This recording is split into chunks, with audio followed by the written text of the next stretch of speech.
waa nolol adag oo halkani ka jirta maadaama dadka halkan u soo deegaan raacay oo xoolo dhaqatada ah ay biyo la'aan baahsani ku haysato biyaha la'aantood nolosha ma sii jiri karta dad iyo dunyaba waana sababta waxa ugu hadal haynta badan ee halkani ka taagan ay biyo la'aanta tahay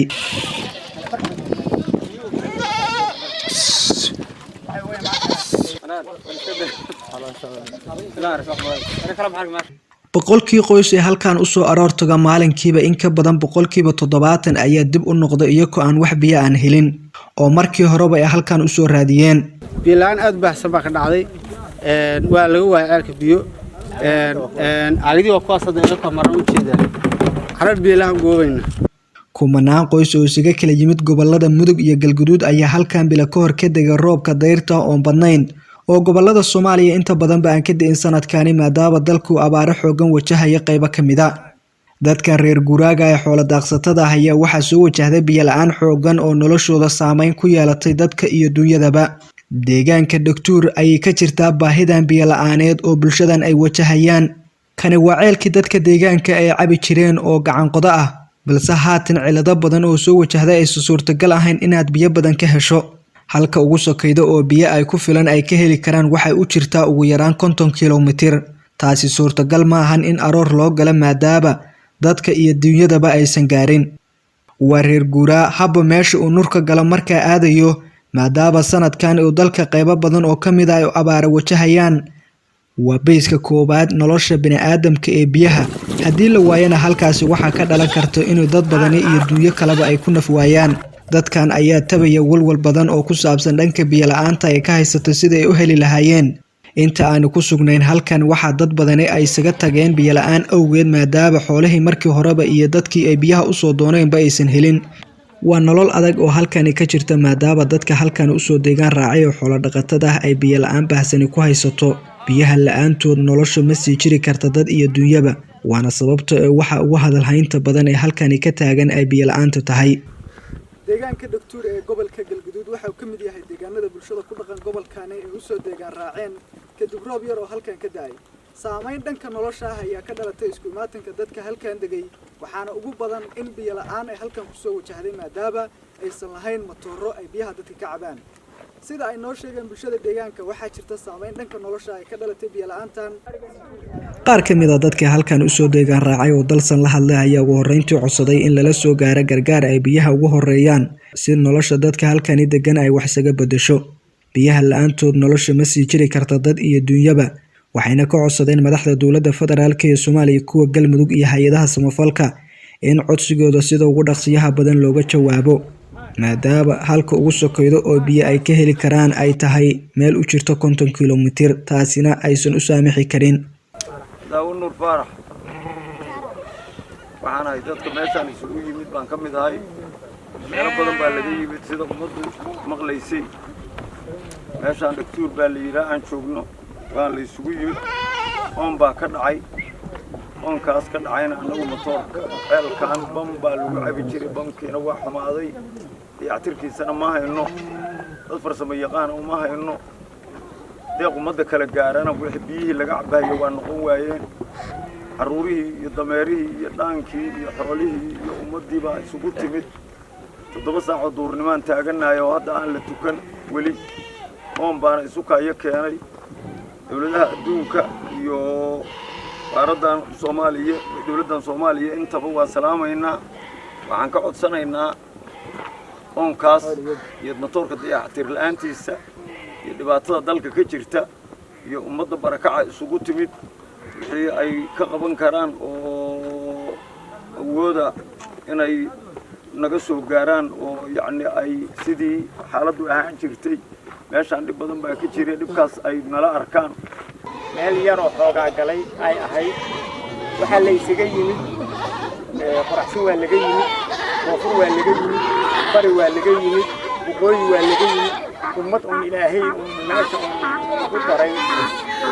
qofkiyo ilaahay ku daro carfu galaa meeshii isugu yimid meeshii markay isugu yimaadeen wixii yarka ahaa oo meeshii la isugu waa la laystay markii la laystay waxaa ka dhaxday oon wax la yiraahdo baa ka dhacay ceelka bam ayaan ku cabi jirnay bamkii waa xumaaday sida annagu aan isleenahay dad yacni mataqaanaa farsamo yaqaana meeshaan diyaar kuma ahayn awalba dadka wax meesha ka qismay waxay ahaayeen dad arrin nooga yimid ay ahaayeen laakiin nolosha qiimaheedu waa biyihii waa weynay baraagihii biyo waa laga waayey oo wixii yarkaa waa ka dhammaadeen booyada ma lihin matoorradii waxay noo jiraan intaasoo kiiloomitir oo meel laguma dhowaa booyada ma hayno qarash ma hayno baahi baa dhacday ceelkiina waa naga xumaaday adduunka iyo dadka maamulada hadday dawladda dhexe tahay iyo hadday dawladda galmudug tahay iyo hadday sanatarra tahay iyo hadday xildhibaano tahay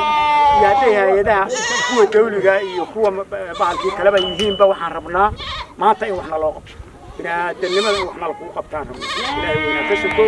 meeshaas baahi baa ka jirta ummaddii waa isugu timid waa lagu oomay xoolihii waa kuwa wareegaya dadka hadda noo yimidna waa muuqdaan way arkeen waxa aan nahay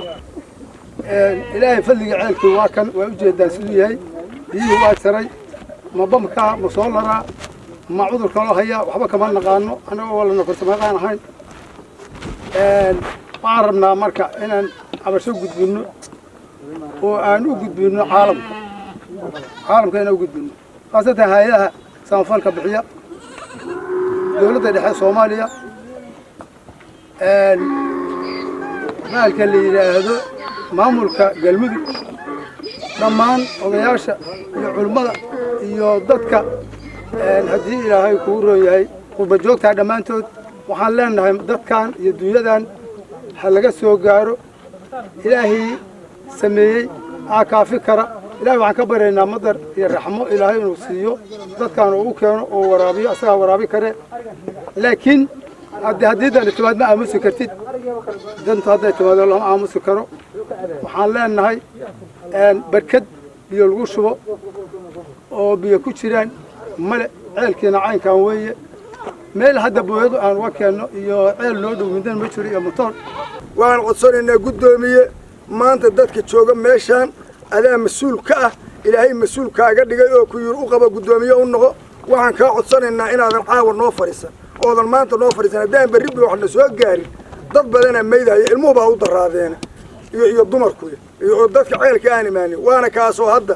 waa arkaysaa baalkii ah ceelka iyo dekadda iyo xoolihii oo dhan iyagoo oomana la bixiyey geelashii haddeer waxaa loo bixiyey صدق الله العلي العظيم ummadan oo maanta ilaahay meeshan uu ku kulmiyey